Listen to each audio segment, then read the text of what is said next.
you know me. My name's Bob Savery. I live at 9320 Camrose Lane in Knoxville, Tennessee. I'm a Knox County teacher of 28 years. My wife and I are proud parents of one current Knox County student who's a senior and one who graduated this past May. And by the way, the ACT score was 24 and 26. Both of them accepted University of Tennessee 1 in engineering at the University of Tennessee. Miss Carson, are you not proud of that gutsy girl? Doesn't matter if I agree, disagree, or anything, that is wonderful to see kids coming in and standing up and saying what they believe. That's what this is all about. We're listening. My wife and I are Knox County homeowners and taxpayers as well, and I've talked to you several times before. Tonight I pray for our school system students that all of our minds are open and listening, despite this lengthy public forum. I also remind the audience that attacks or criticism of Dr. McIntyre or of his policies.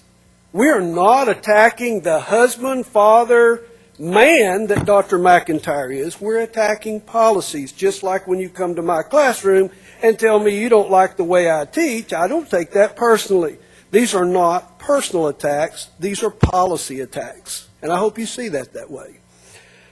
Each board member received previously a copy of my research on Dr. McIntyre's ties to billionaire Eli Broad and the Broad Academy, as well as his ties to billionaire Lowell Milken of TAP and Team fame.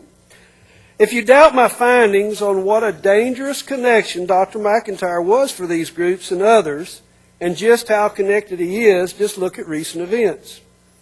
U.S. Secretary of Education Arne Duncan didn't just pick Knoxville to visit. The governor and Tennessee Secretary of Education Huffman don't just show up in Knoxville to release NAP news. Dr. McIntyre isn't just being invited to speak or report to Washington educational committees on Knox County schools. The Bill and Melinda Gates Foundation doesn't just suddenly pick Knox County schools for a $1.2 million contract. And Dr. McIntyre's proponents tonight didn't just suddenly show up this afternoon. All these events point to how well connected Dr. McIntyre is to corporate educational reform. This group of billionaires is a threat to the very existence of public schools as we know them.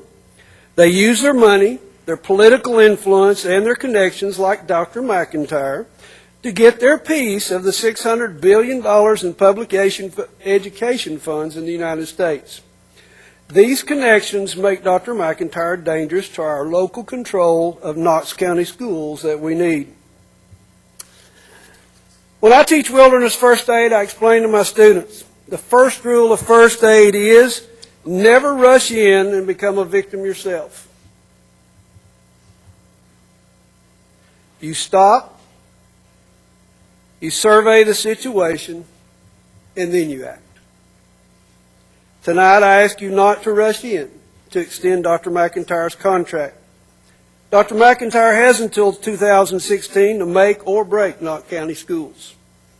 We need to carefully watch how our local control of Knox County schools is affected by his leadership. I ask that you reevaluate next year, and let's not become a victim of rushing in too fast. I pray tonight that you will make wise choices. Thank you. Lance